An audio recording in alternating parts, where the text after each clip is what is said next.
How to make this stylish movable text effect in Photoshop. Press Ctrl+R to create a ruler's measurements unit lines. Take a line from the rule's units and place it in the middle. Use the rectangle shape in right side.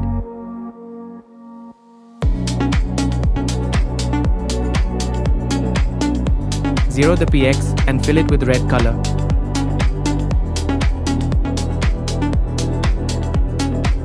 Now add the text.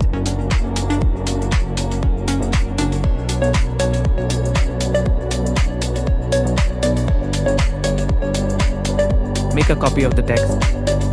Give red color to the copy text.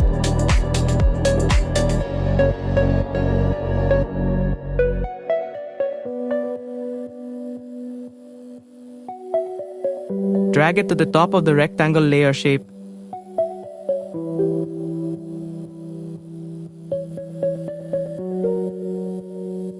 Make a clip of the original text by pressing Alt. Press Shift key, select the both text layers and pin it.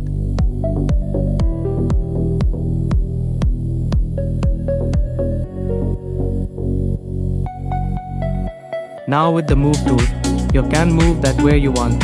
Thank you for watching. Please like, share and subscribe Netto Doch.